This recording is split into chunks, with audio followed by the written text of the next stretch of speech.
My dad abandoned my family when I was 5 years old. That is a wife and 4 kids. He abandoned us and then pursued amateur breakdancing. But why, though? The beauty of breakdancing is you can do it from home. Where did he go? How do you even abandon a family to train breakdancing? It's not like Bruce Wayne going to train with Ra's al Ghul. Like, you can just do it from home. I know he has a reply video. I'm sure I'll have my question answered, but that is already so fascinating to me. It seems like maybe he was looking for an excuse to leave, and he's like, listen, honey. Look, the breakdancing beckons to me. I have to leave. It's my purpose. Maybe to join a breakdancing group. Yeah, but again, that's another thing you can still do from home. You go practice with the group, you know, fucking 9 to 5, basically, if you want. You could treat it like a job and then come home to your fucking family. Like, I don't think you need to, like, fully get rid of all your corporeal belongings and go pursue breakdancing for the rest of your life. And he got really good. Oh, well, and it was worth it. Like, he became like a D-list, and he went super viral, and he did all these interviews, and he danced with Paula Abdul. Paula Abdul. Take a look at this 60-year-old break. Whoa! 60 years. Yeah! Wait, it was worth. Wait, he's fucking serving. Stand back. He's not exactly known for his blistering speed, but the technique is great. Damn, he is actually fucking cooking him out here, though. The worst part, damn it. He's like, hold my cane. Should not be able to move his medical bills growing up, but he did give me this breakdancing. He's on his head. Wait, that shirt is actually fire. You know, I'll get texts like this, "Happy birthday?" question mark, and then like links to his breakdancing video. No, not Facebook, brother. You gotta expand. Hey, happy birthday. Do you mind if you and your friends like this post of me doing head spins? I need this one to pop off. Thanks. She seems like a really good sport about that. I would be pissed. I would be inconsolable if my father left me to fucking breakdance. I'd be mad. Pays his alimony with merch, super based. True. He's a Hitmon top.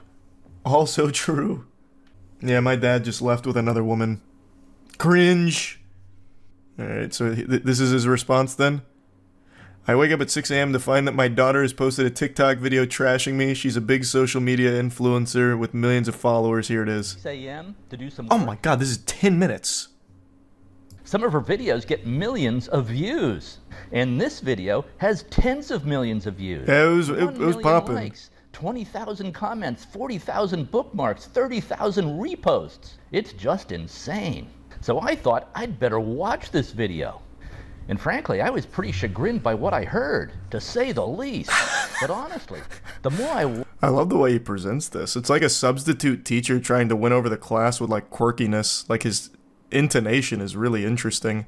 First, I can see that as a 5-year-old, Maddie would see her dad as having abandoned the family. One day I was living there, the next day I wasn't. And that will look like abandonment to a child. And most married people. Couples do get divorced about half the time in America. And I was see. just living a mile or so down the street in LaGrange, Illinois. We just weren't living under the same roof. Now, about not paying medical bills, that's just not correct. Here was the financial arrangement of the divorce. Maddie's mom, my ex-wife, got $2 million at the get-go. No! At the gate, a lump sum payment. Plus, I was paying her $18,000 per month in child support and alimony.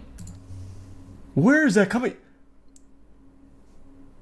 Whoa, I didn't expect that. Wait a minute, this guy's fucking loaded.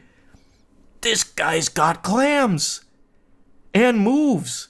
What does he do? Just go to the bank and just fucking headspin? Just killer bean on him? Fucking serve him until they give him the money? Where does it come from? I saw the kids all the time. No abandonment, just a divorce. Was I at fault in the divorce? Yeah, I would say I was about 70% at fault. I own that. Maddie's mom and I were really not compatible in many ways. That was pretty honest. Compatible in some ways, but not in other ways. Do I regret? She did ballet, he did breakdancing. No, it would never work out. not. If I had not married Maddie's mom, Maddie and her 3 siblings would not have been born. They would not have existed. One other slight correction, which I hesitate to even bring up because I love the way Maddie did this in her video. I did not abandon the family for breakdancing. Oh, I have a career. is that not I'm real? in the advertising business, built an ad agency.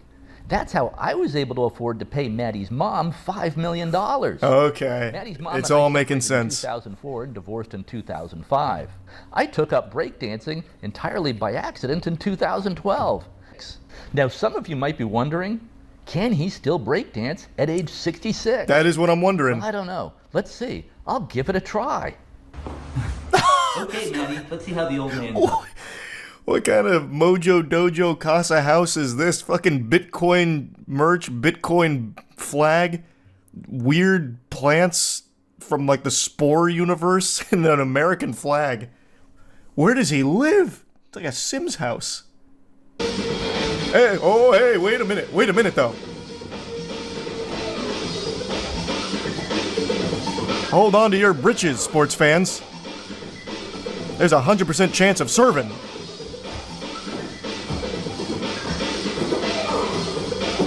He's like actually good too.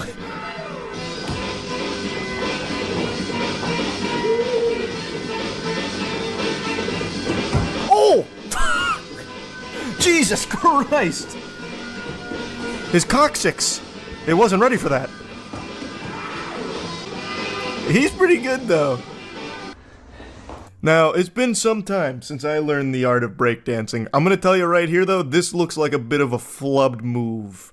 I don't think this is how you want to... Oops, where was it? I don't think this is where you want to land it. Because he just kind of like... pelvis to the floor blasts it. Where was it? I think it's right here. Like that just... I don't know. That just doesn't seem smooth. Like I know every part of his body was squealing out in pain from this. Because usually you want to like kind of do what, like roll into this, kind of like parkour, but on your tummy. Kind of like doing the worm, from what I understand, what I remember rather. Especially at 66, those bones, they're not built the same way anymore. There's a lot of wear and tear on those joints as well. And he just, bang, like dropping a pile of meat on the floor. Pretty good though. Like he's actually good though. I am genuinely impressed. Few details are off. No doubt because of what she heard from her mom. And I do think it's a great storyline that a 54-year-old dude left his family to pursue breakdancing, even if not quite true. Yeah, what a great story. A bigger truth, a truth that is really truer. Who wouldn't want to pump their fist to that one? This could be a very funny movie plot. I love you, Maddie. You are very creative and talented. Keep doing exactly what you're doing.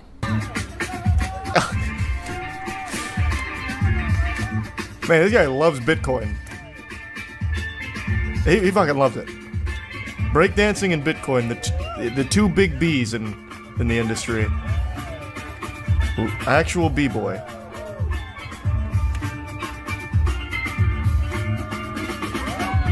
But maybe that is how the move is supposed to go. Maybe at 66 it just goes a little differently, because there's no way that feels good.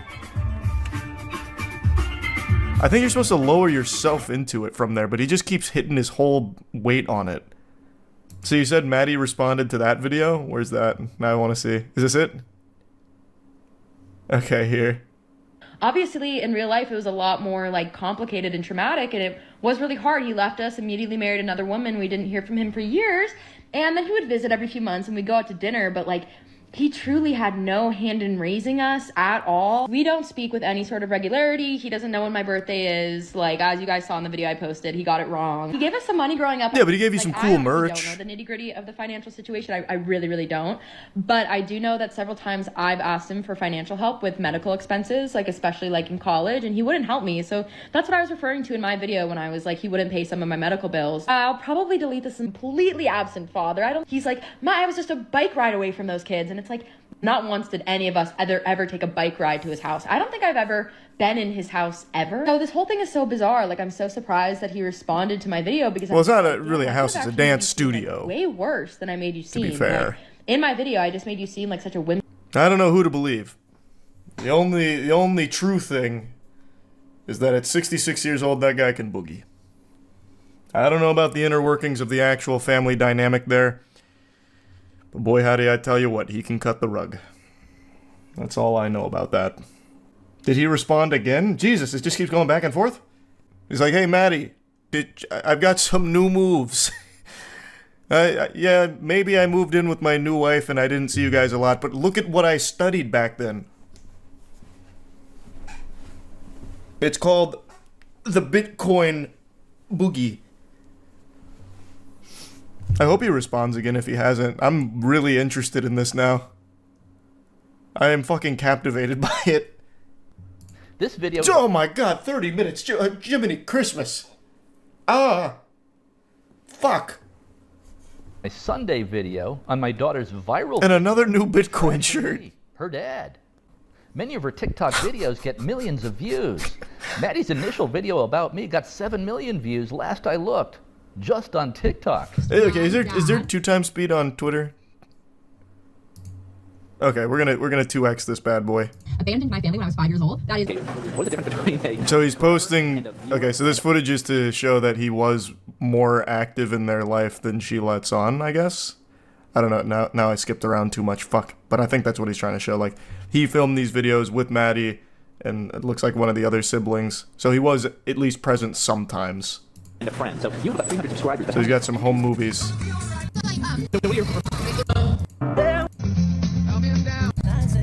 Man, this whole thing is just... Was that a Bitcoin shirt even in the family photo, brother? There's no way I saw that correctly. Was he wearing a giant Bitcoin shirt even in that family photo? It's hidden from me now. It was. It's literally like a paintball shirt, but with Bitcoin on it. My god. His Bitcoin merch is like my white t-shirt. He's like always in it. Let me be clear. Maddie is not lying in her videos. She is saying in these videos what she perceives to be true from her perspective. She's expressing her truth. And her perception is impacted radically by 19 years of brainwashing by my ex-wife. I don't want anyone attacking or bullying Maddie for her videos or views. She watched my video and seemed to like it, thought it was funny. So then I suggested, since you aren't going to take down your video and correct it, I would at least like you to post my response video on your feed. I explained to her that people will love it, predicted that it would get millions of views on her channel, because her videos often get millions of views. I also suggested to her that after my response video, I could fly out to Los Angeles. We could then do a collaboration video, sit down together, and hash out these issues. This dude's like a YouTuber leech. Like, hey, wait a minute. What if we like collab? Look, I'll teach you a headspin, right? We'll plug Bitcoin, right? Obviously. And it'll be like fire content. Like, what do you think? Well, then my response video will start to blow up. Hey, Maddie, who are you rating these days? Yeah, can you get me on your auto host, Maddie? Like, I just posted the fucking incredible Bitcoin HODL explanation. Like, I think it'd go really hard. Your audience would vibe if you don't mind putting me on there. Mentally. They try to take things in stride and don't get wrapped up in drama. Anyways, no, we did not move to Florida. Wanda and I bought a second house in Florida in 2015. But we still maintained the Illinois house. And remember, the kids were older by this point. 2 were in college, 2 were in high school. The kids were doing their own thing by this point. We would typically stay in Florida in the winter, and then stay in Illinois when the weather was nice, in the spring, the summer, and the fall. We would shuttle back and forth between houses. Wanda and I still travel back and forth between Illinois and Florida, even though the kids have grown up and dispersed around the country and the world. Except for my son, who is still in Chicago. I'm learning so much about this family. University in 2021. Upon graduation, she went to Los Angeles, co-signed her apartment lease, and paid $2,500 toward her used Ford Fiesta. But also, she had broken up with her boyfriend around this time. She said she needed to go to grief counseling and therapy. She and her mom wanted me to pay for that too. That's where I drew the line. I consider medical care to be like when you're sick or have a broken leg or need stitches, got into a car accident, stuff like that. Not grief counseling over a breakup with a boyfriend. Also, counseling and psychology today are completely dominated by far-left female wokesters. Almost no males in that profession. So no doubt her therapist would be telling her the problem was her dad. The last thing I wanted to pay for was more brainwashing against her dad and against men in general. So I gave her the medical bills and refused to recover. Now she did land a job in LA with NBC Peacock streaming, and that was going very well for her. She loved it. She was an assistant writer for a show. But then the writer's strike hit, which lasted about 6 months, and she temporarily lost her job or was laid off at NBC Peacock streaming. She, of course, approached me to see if I could help her out with funds. Otherwise, she said she was forced to move back to Chicago and live with What a crazy arc that just went on there out of nowhere. Hey, you want to see me breakdance? Yes, I don't really believe in therapy. It's a kind of like woke female things. I don't know. I don't believe in that. The only thing I believe in is Bitcoin and headspins. Damn it. point. Okay, good, I say, exclamation point. I'll be there then too. When do you get in? Looks like everyone wants to do dinner Friday night. I get in Friday. Put me down. Love, another love here, these love type things right here, like that. And that's pretty much just kind of how we communicate all the time. It's just, I love you and all this stuff. And she just tells me about what's going on in her life pretty much every day. My plane made it. Sorry I missed you. How was your Christmas? Thanks. That's what our conversation's like, and literally they're just all the time, like that. So it just goes and goes and goes and goes and goes and goes and goes and goes and goes. So, Well, I don't know how you can that's pretty convincing. You can just read through those texts. And it's constant. Let's see, I'm scrolling through my text conversations with Maddie almost the entire time, dumping all over the dad, the ex-husband. And that's the way it works in every divorce that I've seen. But now there's this other element. The kids are also being brainwashed into leftist woke insanity by the schools, starting in kindergarten, all the way through college and grad school. Girls in school are taught to hate men, to see themselves as victims of the so-called patriarchy. And they're taught that there are many genders. And why not consider changing your gender? Kindergartners are taught this today. The schools are teaching math, science, and marketable skills that will actually help the kids succeed in life. There's almost nothing of value being taught in the schools at any level nowadays. It's all political. We came from So breakdancing. here's my advice. Don't send your kids to college or even to school at all. The schools are pure poison. Homeschool your kids instead. Then instead of wasting $350,000 sending your kids to Harvard or some elite college, or any college for that matter, just have your kids learn a marketable skill for free or almost free online. There are also good courses at community colleges. A degree from Harvard carries very little weight today. Elon Musk, by the way, has said this many times. School and college are mostly a colossal waste of time and money. I just want things to go back to the way they were, for everything to go back to normal, where we're all having dinners, laughing, joking, and hanging out, like we were a few weeks ago at Christmas. Maddie's older sister Tori's come to some of my breakdance battles, one in Chicago, one in New York City last year. She loves My it. breakdance battles. I love Maddie to pieces. I bet when he places on the podium, he goes into like a whole spiel about it, like, don't ever send your fucking kids to school. Okay, I'm done. Thank you. Thank you so much. Thank you so much. The woke mind virus is out there. Avoid it. Okay. And then check this out. Okay. All right, I'm going home. Thanks again. All I have to say. What I prefer to be talking about is Bitcoin, and why Bitcoin is really the only hope for freedom survival. That's our only hope? We're doomed without Bitcoin? Fuck, Jesus Christ. All right, I gotta buy some Bitcoin. God damn it. I call this move the woke whirlpool. It just does a headspin doing this.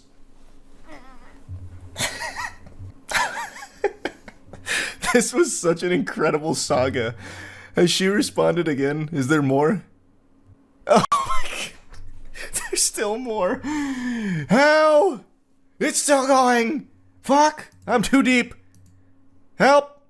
Tweet my dad had posted being like, my daughter is a famous influencer. She has millions of followers. She's a big social media influencer. And now everybody thinks that that's true. Like, nobody fact checked that. Like, nobody, like, everyone's rolling with it. Like, every news source, every tweet. Like, I'm a small creator. I'm not even monetizing my account yet because I'm too small. I have 70,000. Like, love you guys, but like, I definitely don't have millions. And all over his How much does Ben like, have? my daughter, she's just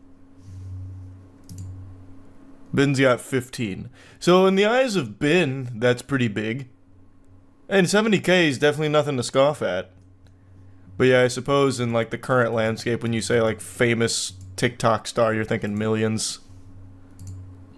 This is so quiet, I can't really hear it. Go on to, yep, you guessed it, TikTok to dump some trauma about her childhood. Now, to be clear, Maddie's got millions of followers on TikTok. Did nobody fact check? Did she not? Did nobody do research into this? It's like, Well, I mean, it's hard to people click who a hate me are, like, profile. manifesting great. Yeah, I mean, to be fair, she's not wrong. Yeah, that is objectively wrong with the millions of followers and all of that. That is true. Yeah, it's hard to know who's telling the truth and who's lying, but the dad did bring some receipts that there is a lot of text messages, and he's got like family videos and shit. And it seems like they hang out pretty often. But I don't know, I'm not part of the family. Though I feel like I'm pretty close at this point. I know everything about them now. I was distraught when the family broke up, like the divorce from 2005.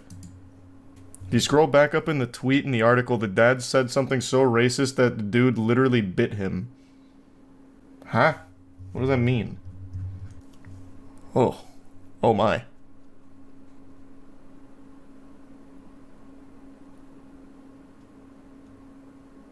Well then. Is it really the same guy? I have no fucking clue. It's in the article, I'm guessing. This definitely isn't the same Ben Hart. He's 66 right now. And in exclamation, what do you mean? In blank, it was 24. He would have been in his 30s. This is not the same guy. What year was it? 1984? And how old is he? He said 66 right now?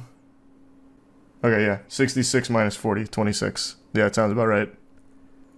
So, I mean, that would be the same age. That would be correct. I'm sure we'll get a response from Ben at some point. Yeah, you remember that 1984 thing? Well, we don't need to talk about that. Let's talk about Bitcoin and check out this new maneuver I've been working on.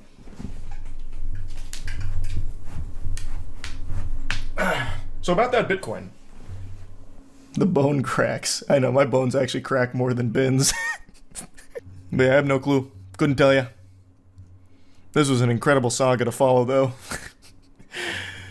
That was interesting. I know so much about that family now.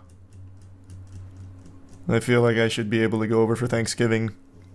There's few things more sacred than a fishing tournament. Just some good old-fashioned elbow grease, a fishing rod, some bait, and grabbing Mother Nature by the balls and saying, "We evolved past the need to be aquatic creatures. Now we live on the land, but we're coming back out to the sea just to prove who the boss is, who's the top of the food chain." The point I'm making is fishing tournaments. They've been around for a long time, and there hasn't really been any major scandals, at least none that have hit the mainstream that I'm aware of, until today. Right now, there is a massive cheating scandal going on in the professional fishing scene that is shocking. This is a doozy.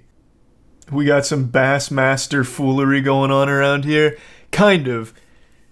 Yeah, the sanctity of fishing has been disrespected. Unfortunately, there has been another cheating scandal, this time in professional fishing.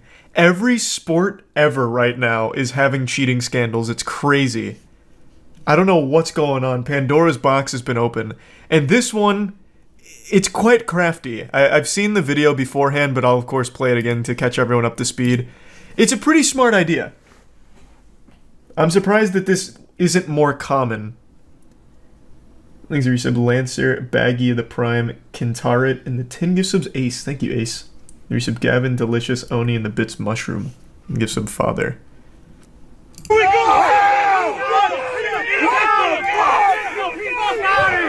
It's like a NASCAR rally. Show me your butthole. Where's the other one? Call the fucking cops. Listen to me right now. Now, I'm going to be on the side of the fishermen here. This is legitimately a problem because by cheating in these tournaments, they won a lot of money, robbing people of that prize. So it wouldn't be silly to get authorities involved. Because fishing tournaments, they actually do have decent prize pools. It's more than you'd expect. You know, like, you're not going to be like a multi-billionaire off fishing tournaments or anything, but it's a good chunk of change, especially for just like hobby fishermen or even semi-professional or professional fishermen. It's a good chunk. Like, sometimes it'll get up to 10, 20, 30 grand from the ones I've seen. This one was 300K. 300K? Holy fuck. Oh. That's what this guy made in total from his winnings. Oh. From cheating.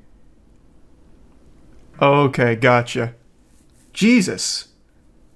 I don't want anybody to touch these guys.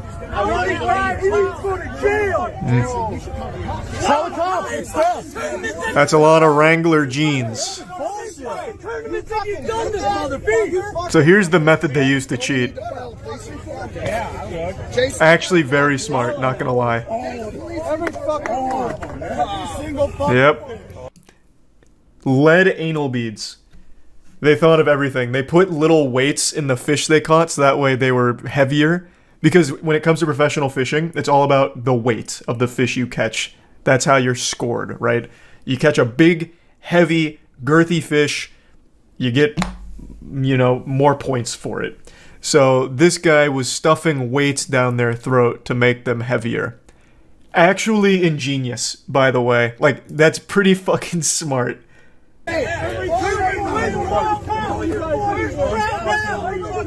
Fucking champ, dude. I mean, we all fucking knew it. What the fuck, man? One guy's just so disappointed. Hey, man, what the fuck? A filleted fish. Look at this is a fillet, yeah. A fillet fish. It's a walleye fillet. Yep. He needs to go to jail. Now, one thing I had a question on, because I haven't finished the video, I wanted to save the ending for stream, so that way we're all learning together. Is this the cheater right here? Because he looks very defeated. I'm assuming this is him. Yeah, it is. Jake, as the good book said, you can't cheat in fishing. One of the 10 Commandments. And he's got sponsors, too. At least judging by his jacket here. That's rough. You got anything to say? Hey, you guys we fuck all that fucking money. You fucking talk shit to me, dude. And that's what you fucking do? How many fucking ways are in there? You fucking gone. Oh, man. I'm surprised it didn't get more aggressive. What did Steve do? Take pictures. I need pictures. You videoing this whole thing? Got video. Yeah. I videoed it right off the rip. Was Steve the one that caught him? Hold on, let me take pictures. You fucked over a lot of people, man. They've been doing this shit for years. Cheating motherfuckers, man. Piece of fucking shit. I know that. You got a fucking boat. You got thousands of fucking dollars. You stole from That, I mean, he's absolutely right. He did steal all that from the people that competed legitimately. So how was he caught? I didn't want to look too deep into this because I thought it'd be more fun to uncover the truth together. Where can I read about like the method the method they used to catch him? Because now at this point, I'm expecting a lot. I'm expecting they use like infrared scanners or something. They brought in a fish whisperer to ask the fish how much it weighed. And then when it turns out the fish was lighter than the scale said, they got suspicious. I'm just gonna go ahead and say it. This is more than just an accusation. This is like as definitive proof as you can find of cheating. Fish aren't just swallowing these lead weights. Like, that's just not happening. This guy's a 100% cheater. It wasn't an accident. Okay, so they came out with a firm statement. Disgusted guys and gals, I'm sorry for letting you down for so long. I'm glad I caught cheating taking place in your loot at the same time. What in tarnation? What is that? I'm glad I caught cheating taking place in your loot. What does that mean?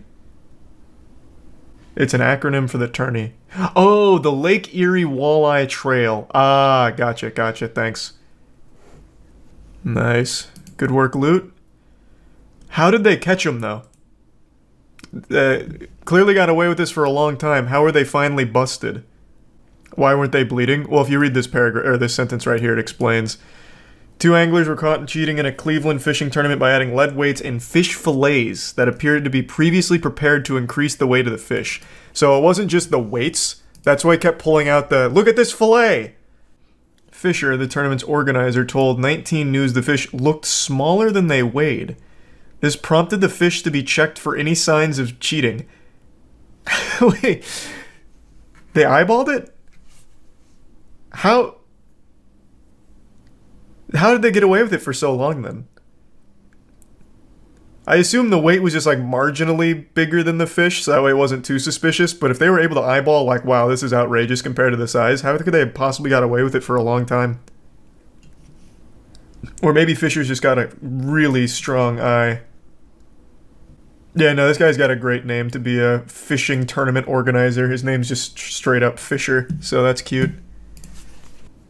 I run a fishing tournament in Louisiana and we have busted someone for this exact same thing. When we went to put the fish on the scale, the weights fell out of its mouth. Oh, get fucked. Unlucky. He's got to work on stuffing that turkey. Amateur. He made $300K in just 1 year. He's made $3 million total from cheating. Oh, god damn. 3 million clams? Yeah, has he made a statement yet? What's his name? Jake? They just kept saying Jake. Jake Runyon and Chase Kaminsky. It was 10 pounds over the previous record, but the fish didn't look record size. Oh, so they really just flew too close to the sun. They went wumbo on it for no reason. I mean, legitimately, there should be like legal action that comes from this. If he's cheated $3 million out of these tournaments, that should be a lawsuit. And the shamelessness to do it in fishing, of all things. I'm sure a lot of you have seen all of the FaZe drama that's been going on Twitter over the last couple days. And FaZe is something I've talked about quite a bit over the last year because it's been an absolute circus.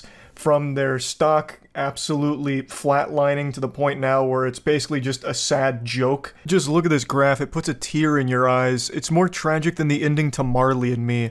It's just been crazy to see them circle the drain like this and have this wild fall from grace. Because they're one of the very few gaming-focused brands that branched out into the mainstream. Like, most people have probably heard of FaZe at some point in their life, even people that aren't associated with gaming. So they really did blow up in a big way, and now there's like a war going on between like the founders of FaZe versus the corporate suits that now control FaZe, and it's all just been bubbling over and becoming this massive shitstorm, and everyone's getting covered in the filth. It's getting stinky. Now, the first domino that fell in this FaZe soap opera is the OGs came forward like FaZe Rain and Banks and started criticizing the brand overall, talking about how it's become soulless and lame and just generally horrible. The main talking point is how the founders have lost control of the company to these zombies in suits that just don't understand the space. And they also show no respect to the founders that brought it there in the first place. They overrule them, they have no real decision-making power. Thus, the direction FaZe has been going over the last few years has been a negative one. And most people can probably agree with that. FaZe hasn't exactly been hitting home runs recently over the last couple years. So the founders have been talking about how disappointed they are with FaZe in its current state. And then FaZe Rain recently has just been leaking tons of information, like internal stuff, financials. He's been leaking more than the faucet at my college dorm room. He has been going hog wild with tons of information. And most recently, he was focusing on their numbers, like their actual numbers with their spend as well as what they're making. He made a video going over their financials, talking about how much they spend on certain games in the esports space, as well as the lack of return they see from it, even disclosing Nick Merck's salary for being on FaZe, which is like $1 million a year, and he just goes over how much they're spending and how they're not seeing any of that money. It's just fucking vanishing into thin air and just like literally bleeding them dry on finances. According to a lot of his numbers here, they're spending over $700,000 a month on like esports stuff. That's crazy, and they're not seeing any money come back into the company, which isn't exactly an eyebrow raiser. This is something everyone speculated for a long time because it's become very clear to actually every single person with eyes that the entire esports scene just doesn't make any money. What's wrong, Io? I don't know why the esports scene is so shit for generating profit. I have no idea. I don't have the answers. What's wrong? I've upset Io mentioning this. Because it is heartbreaking. Like, esports is a scene that you get in for passion, and you see a lot of orgs start to close their doors because they just can't stay afloat. It's very expensive, and you don't make anything. So Rain was going over their numbers, which I do believe because like the information he's been leaking has so far been confirmed accurate. And he's just talking about like how much money they're losing, and it's a lot. Over 700,000 clams, over 700,000 pristine doubloons is a ton of cash. That's nuts. To convert that to Robux, I wouldn't even know where to start. You'd need like fucking 50 zeros at the end of that number. It's a lot of money that they are pissing away and not getting anything back from. So he started revealing these numbers. More OGs came forward to talk about how upsetting it is to see the direction that the brand has gone and that it's completely lost its identity. The people at the top of the food chain don't understand the culture, so it's trash. All of these statements from the OGs then led to this like Marvel civil war within FaZe, where you had the OGs versus the people at the top and also new generation FaZe members. So a lot of the audience was on the OG side and a lot of the audience on the new side, and it's just been this constant clashing. And yesterday, it really festered into something pretty foul. So just to give context here, it started with this tweet from FaZe Clan where they said, "We want more women in FaZe Clan." To which FaZe Rain replied saying, "Spoiler alert, it's Grace, and the only reason I heard was because she was on one episode of Stranger Things." He's referring to Grace Van Dien, who is a streamer named Bluefy and also was in Stranger Things. So it turns out he was 100% right, because yesterday FaZe announced that Grace Van Dien is joining the FaZe family. Now, this all led to a lot of hubbub a lot of discussion and a lot of controversy. And with a very public fallout between the OG FaZe founders and current FaZe, people were already on edge. It also really didn't help with the FaZe tweet about wanting more women in the organization, because that got the community excited, thinking that FaZe was about to make a big signing from someone who's been grinding in the scene for a long time, working hard for an opportunity like joining FaZe. And then turns out they had already made their decision when they had made that tweet. So that was kind of a bad look, and it didn't do anything good for Grace, because it put her in an uncomfortable position where the community was upset that she got the opportunity being a relatively new streamer. They thought that they had signed her just because she's a celebrity. So some members of the community got upset at Grace directly, which I think is super misguided. There's plenty to critique about FaZe signings and business decisions, but Grace didn't do anything wrong here. She does stream often and then had this opportunity to join a huge org. Yes, being an actress did obviously help her get this opportunity for sure, but at the very least, she seems excited about it and does actively stream, which is already more than you can say for half of their celebrity signings. Like Snoop Dogg, for example. They paid him a fat load of money, as well as stock, in FaZe in order for him to be on board the FaZe family. And all he ever did was take a single photo with them, and then the word FaZe never left his lips again. He must have been hit by a Men in Black neuralizer that erased his memory of FaZe Clan entirely, because he never did anything with them, in spite of getting all of this money and this stock. And it wasn't just him. They've done this for multiple other celebrities too. Like Kyler Murray, who I'm pretty sure all of you watching didn't even know was part of FaZe Clan at any point. I didn't until I watched Ludwig's Mogul Mail on it. I had no idea Kyler Murray signed with FaZe, but he did. Kyler Murray never even mentioned FaZe Clan a single time. Not once. After joining. But in this case, Grace is an active streamer, thus will be presenting the FaZe brand to her audience, and she seems extremely excited about doing things in collaboration with FaZe, which is infinitely more than any celebrity that FaZe has signed recently. So I really feel that the anger directed towards Grace is just a little weird. The focus should instead be placed on how out of touch FaZe has become with the decisions they make. For example, this was also mentioned in Ludwig's Mogul Mail, but it's something I've talked about as well, where FaZe had that whole super expensive reality show where, you know, who wants to be the next FaZe member? So you want to be a FaZe superstar, do ya? Well, hop on board the Polar Express here for this FaZe show. And they put so much money into it, and only like 6 people ever watched it. Like, they dumped money into this completely geriatric, dumb ideas like that reality show that no one cares about, no one gets excited for, and all of their YouTube content is beyond dead. And no matter how much mouth-to-mouth they give it, they can't revive it. They can't get that heartbeat back, no matter how much they try, because they just don't know what they're doing or what direction to take FaZe. It's become very corporate, and most people don't vibe with it anymore. And it's also led to new FaZe members fighting with the old FaZe members. So they're like actually butting heads and, you know, throwing down in the Twitter replies against each other. So it's just been so much fighting and drama with FaZe because the founders lost control of the company, and the direction it's gone has only further decayed the brand to the point where it's at, 55-cent stock price and kind of just like a joke in the industry outside of some of their esports teams. Like, they are still doing really well in the games they're in for the most part. Not entirely all of them, but a large chunk of them, their esports teams are still top of the line. So it's just a shame to see how bad things are behind closed doors at FaZe. And now those doors aren't even fucking closed anymore. Those doors have been kicked open. The entire public is being exposed to all of the dirty laundry of FaZe, and all of it's happening publicly. I am still shocked FaZe Rain was even able to release all of the information he has without getting sued.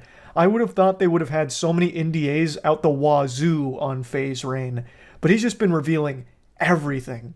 So I'm starting to believe they probably just forgot about him and all of the founders, so they never even bothered to NDA them. So he'll probably just continue to share shit without repercussion. So I'm pretty excited to see what else he starts bringing to the public eye with FaZe. But anyway, I kind of wanted to talk about all of this because I just find it so fascinating and generally sad to see the state of FaZe. Like I said, it was one of the few gaming brands that broke into the mainstream and had like a very wide appeal to people even outside of the space, which is nothing shy of impressive. So to see what it's become is just wild, and to see how it continues to unfold is shocking. And I wanted to talk about it a little bit. I don't know how it recovers, I really don't, Like, even if it does get back into the hands of the OGs, I still don't exactly know how they right the ship right now. I don't know how they fix all the damage that's been done to the brand. They probably have to start over, like, at the very bare bones level and build it all again. Because it's just been so tarnished. And they've lost so much money as well. I just don't know exactly how you fix it. But anyway, I just wanted to go over it all. That's about it. See ya. So, the drama I want to follow up on today is one I talked about earlier, a couple days ago. The YouTuber who got 150 videos taken down by Toei Animations in a single day. It was more like a single hour, it feels like, but his shit got fucking tanked by Toei because he covered, like, Dragon Ball, he covered One Piece, and they're just fucking awful. I've said up for a long time, anime studios and a lot of just Japanese companies in general are super out of touch and afraid of the internet. They treat the internet like the boogeyman. Nintendo used to strike channels if they even played Mario Kart. They even banned streamers because they played Hyrule Warriors an hour early because Nintendo didn't realize there's different time zones. So some time zones just had the game come out earlier. It's just they're super out of touch and afraid of the internet. So this channel, Totally Not Mark, got fucking blasted 3 days ago. 150 videos gone. And now there's this update which I haven't watched yet. I started it a little bit, but then decided it'd be better just to watch it all on stream so that way we could all see what's going on together. Since it's a story I'm pretty interested in. I think people misunderstand how difficult it is. So when a company like Toei Animations does what they did to this guy, which is put their dick in his mouth, when they take down that many videos, it becomes a legal thing. It's not a YouTube-specific platform thing. It is an actual legal battle that you have to fight. That's why it's so time-consuming, and that's also why YouTube is extremely hands-off, because they don't want to get engaged in a legal battle. Especially not with Toei Animations. They have so much money to toss around. Now, he mentioned in the last one he could go through and manually dispute each one, but it takes a long time to resolve it that way. It's extremely tedious. Per the request of my contact at YouTube, I spent over 3 hours fighting disputes, and the next morning, less than 12 hours later, Toei responded to each and every claim. This is... Look, I love this shit. Look at the timing on this. This is... Both of these are within a minute. They've got some real fucking speed readers over there. Some kind of supercomputer that's built for nothing but fucking people in the ass on the internet. That's impressive. Manually reviewed, too. Oh my god, they're incredible. They were able to somehow manually review all of these in 25 minutes. Sometimes in the same minute. Impressive. This time, of the 150 videos that I disputed, Toei released 19. Of the 150 claims, wait, that's not bad. 19 videos. That's pretty and good. I think that by looking at these... We take those. No. So I'd like to quickly just bring you up to speed on the lore with what's happening in this new arc of the Totally Not Mark vs. Toei Animations anime. I didn't want to just let his video completely play, so I'm just going to go ahead and give you like the cliff notes of what's happening so far. So right now Mark has mentioned that over the last couple of days he's gotten a lot of support, which is great, and he hasn't really had a lot of support from YouTube specifically. Everyone he's talked to has been very robotic and unhelpful, which isn't surprising because in cases like these, YouTube doesn't really do shit. The most they'll do is tell you to turn your computer off and on and see if that fixes it. They treat it like the world's worst tech support. They'll sometimes just fucking link you to frequently asked questions, and that's like their way of helping you somehow. Like, there's not a whole lot that they offer in a case like this, and Mark brings that up. And yeah, it absolutely sucks. They just wipe their ass with Mark's case here in hopes that he settles it himself without them needing to do anything.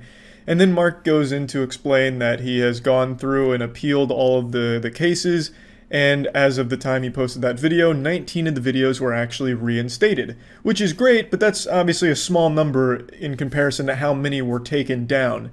And they still withheld their decision to keep those taken down, but for some reason relinquished 19 of them, even though those 19 are also exactly the same as the other 150 in that they're fair use.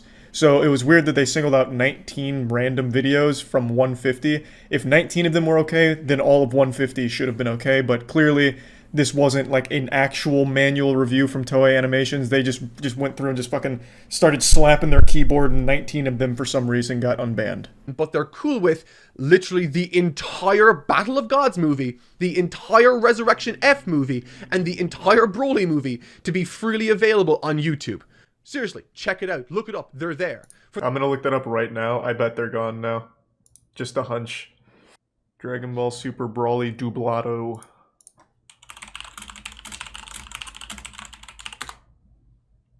I'm wrong, it's still up. Nice, this guy's got a good run going.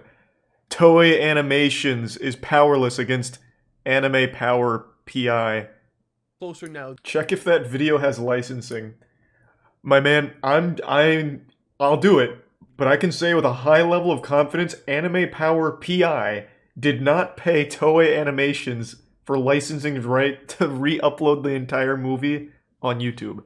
But you know what? Let's double check. Perhaps I am also underestimating the supervillain of piracy known as Anime Power. Nah, this is probably an official channel, actually, now that I look at it. Oh, yeah. Oh my god. This is where Toei Animations goes to die. They don't want to fuck with this guy. His dublados are nuts. And that is when, right in the middle of another email conversation I was having with YouTube support, the person I was dealing with was relieved of their duties mid-conversation, and someone else took over. They fired him? Are you talking to Mark?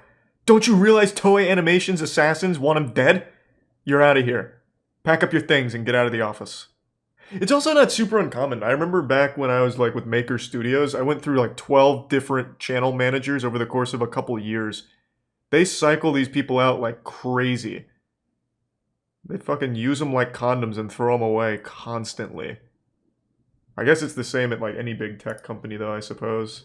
Told me that they had seen my video and then proceeded to tell me not to talk to any other YouTube support folks and to instead just talk to them. And here I thought I was going to get a YouTube manager. Oh well, what did they have to say? Maybe they can help me get my 136 videos back.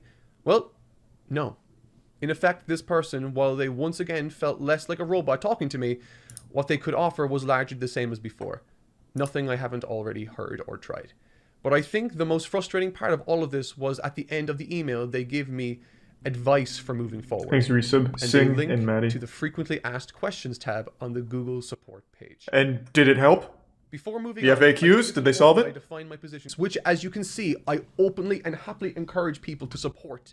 To be honest, if I were you, I'd start like maybe taking some of these down.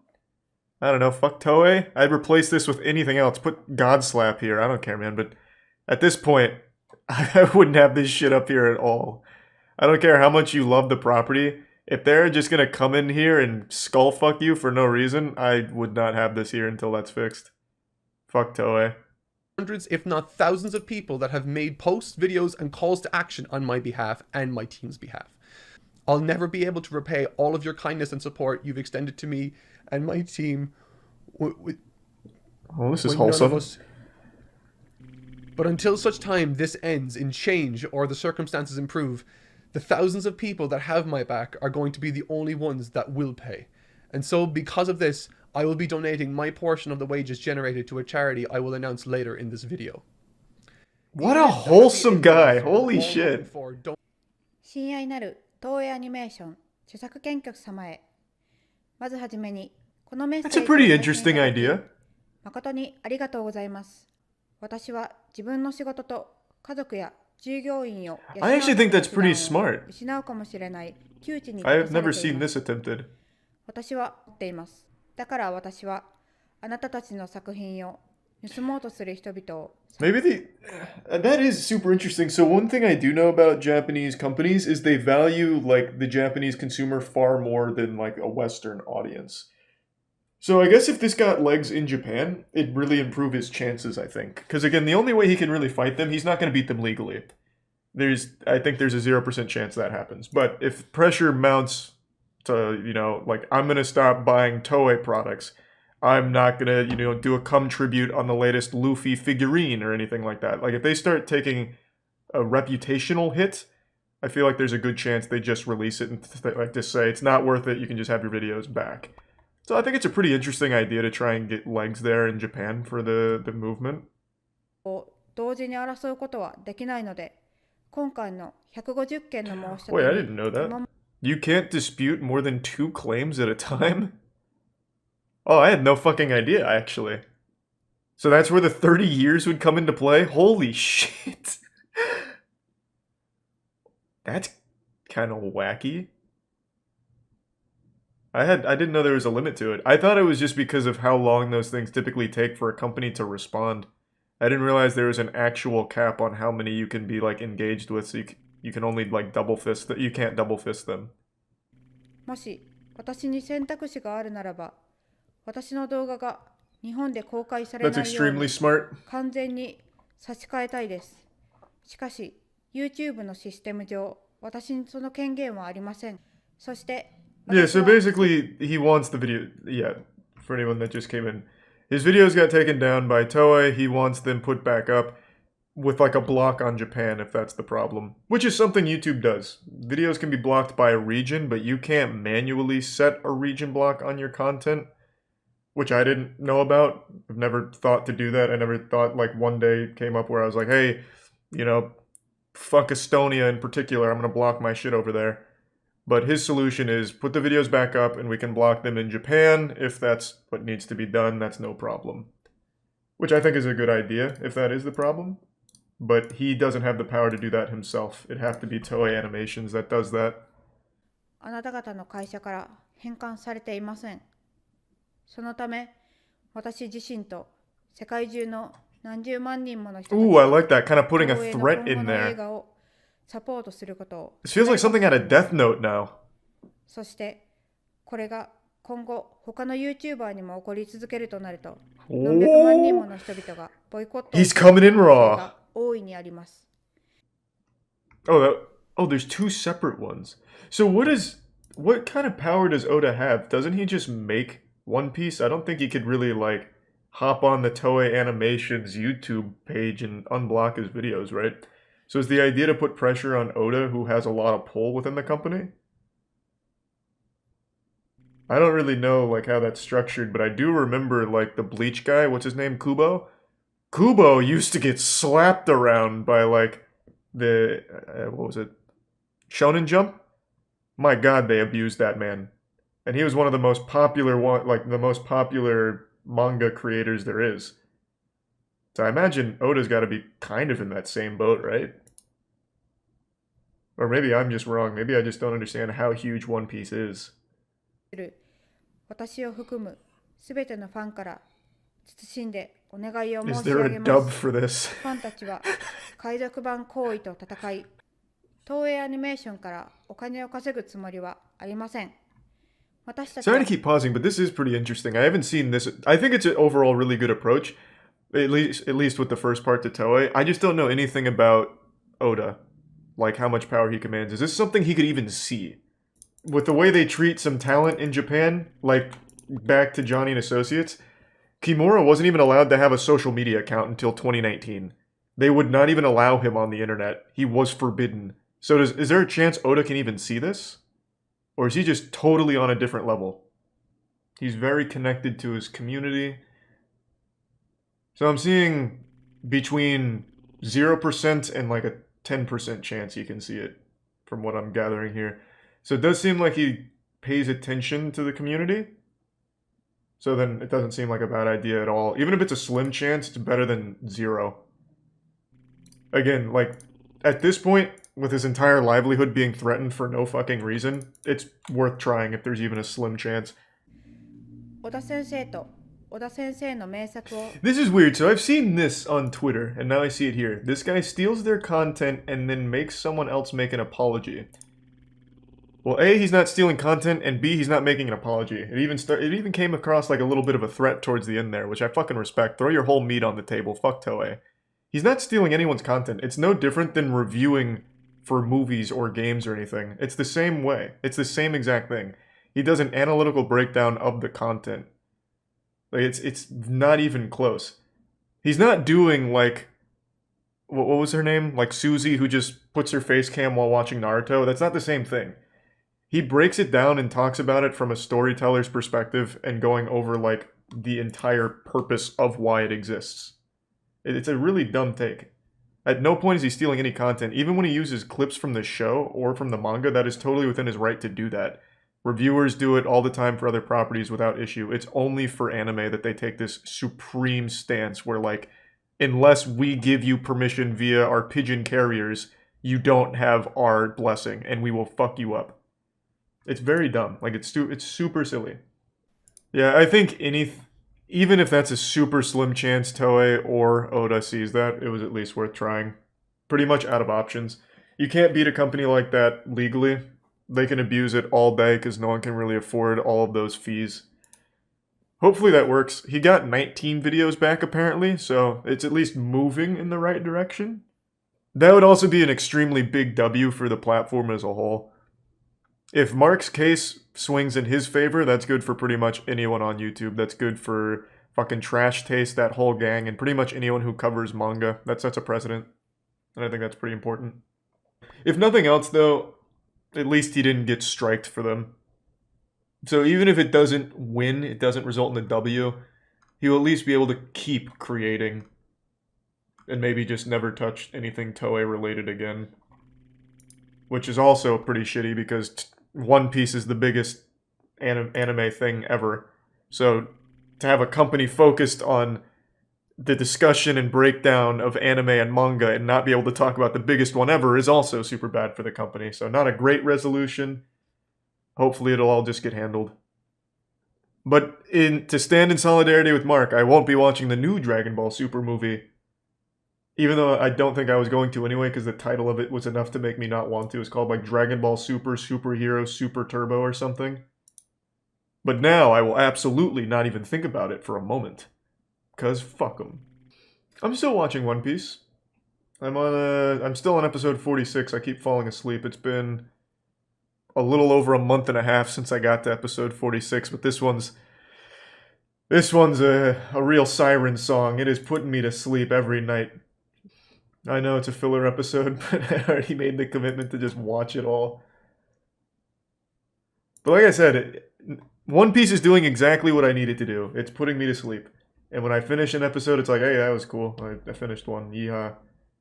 And then when I fall asleep during it, it's like, man, I slept great. Thanks, One Piece.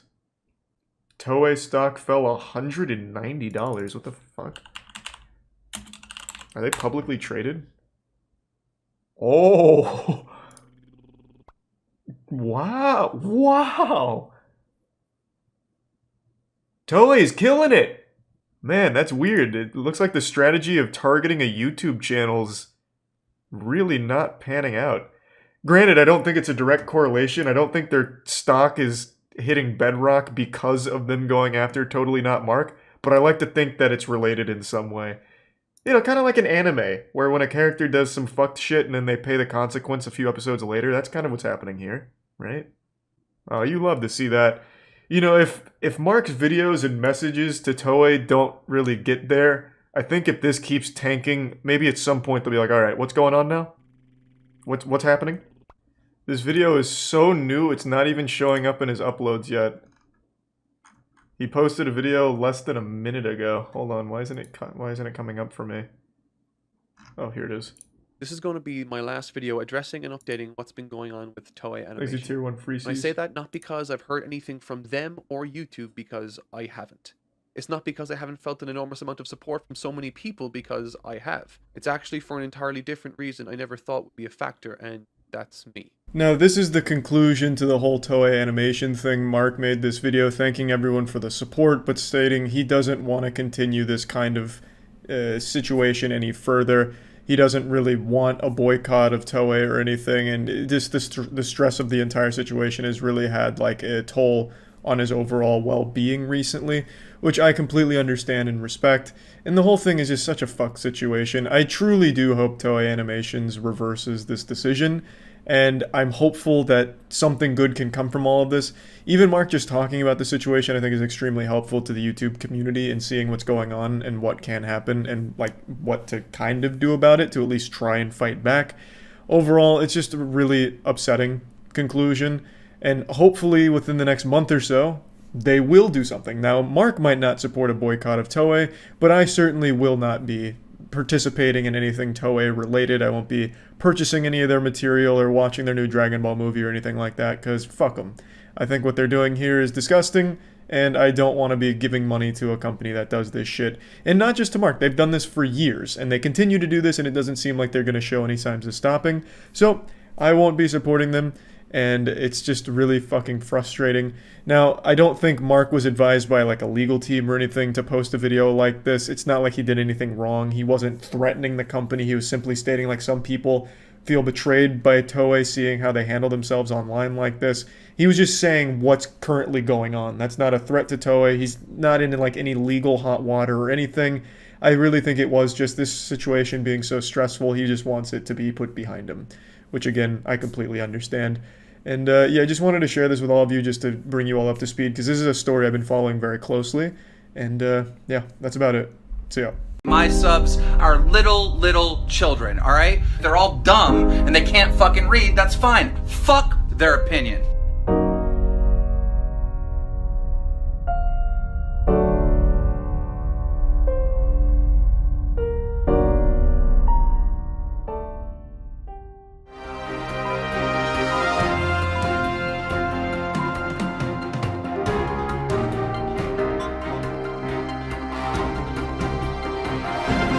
What is up, Drama Alert Nation? I'm your host, Killer Keemstar. Let's get roll. Daniel Keem, known by his online moniker Keemstar, quickly rose to fame as YouTube's resident drama queen and gathered a following of over 1 million socially retarded teenagers who didn't know the actual definition of the word pedophile. After pissing off one too many YouTubers, however, his reign of hysterical gossip and hearsay came to an end. But where's Keemstar now? In fall of 2016, allegations against Keemstar surfaced. A young girl shared screenshots of what appeared to be Keemstar asking her to come on his show, a show he no longer had. The girl's father spoke to Splash TV. I am absolutely sick and tired of Keemstar. I don't want to hear from him. I blocked him on Twitter, I blocked him on YouTube, I blocked him on my Tumblr blog dedicated to fat acceptance, but he won't listen to it. Now that I blocked him on every form of social media, you know what he does? Well, nope, there it is. He sends me mail the old-fashioned way. I've been getting 5 letters every day from him now, and I'm sick and tired of it. Every day, I get mail, I get letters, and goddamn it. They just keep asking me the same thing. He just says, come on my show, bro. Please come on my show, bro. You know, let's clear the air, bro. You know, I'm gonna get you on my show, bro. We could just, god damn it. And we could discuss it, bro. You know, I don't even keep these mails. I just throw them in the trash. Like, I made a bet out of the first 100 I kept, but past that, you know, it gets boring, so I just throw them in a bin. I'll make a little campfire for my daughter. And here's another one. Yippee! I'm just so tired. Keemstar, just stop, please. If you're out there, please just stop harassing my family. Please, I beg you. Just stop it. God damn it! Following his arrest warrant, rumors spread that Keemstar had fled to Germany under a fake name and was hiding in one of the many migrant camps. Nationwide investigations were launched by the German police. Verkündet und bestätigt. Damit bin ich mit dem Part des chronologischen Ablaufs zunächst am Ende. Sie dürfen davon ausgehen, die Ermittlungen beginnen jetzt erst richtig. Und die beiden Tatverdächtigen sind aktuell live und parallel zu dieser Pressekonferenz wohl im Amtsgericht Dresden in die haftrichterliche Vorführung. The manhunt gained momentum. More and more Germans wanted Keemstar, and they wanted him now. They were scared of their children being asked to come on his show, and the government felt more and more pressure each day. But what the Germans did not know at the time was that Keemstar had already fled the country again and was hiding in Turkey.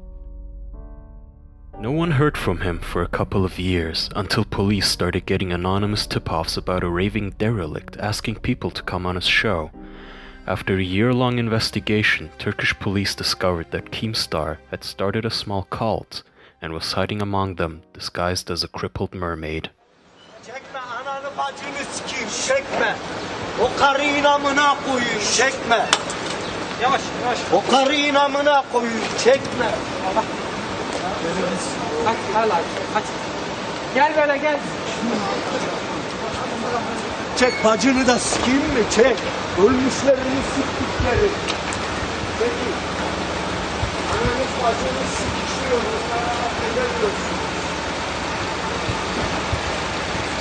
Beni çekerseniz ananızı sikerim. Amına koyduğumun çocukları. Amına götünü siktiklerini. Amına yarrağımı soktuklarını.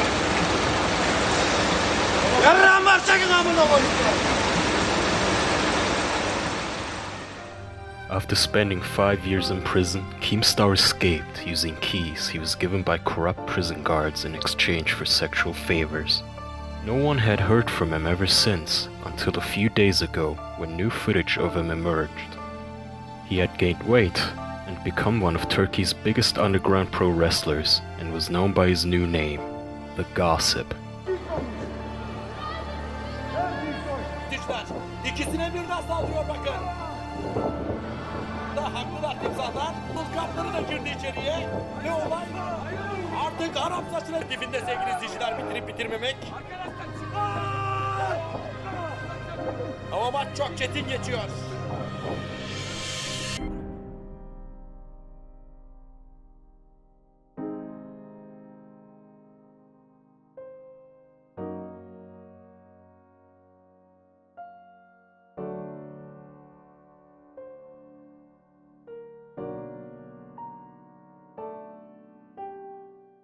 Up next on Splash TV. Was the Hindenburg an inside job? Shocking new evidence might reveal that the real culprits were extremist air bison.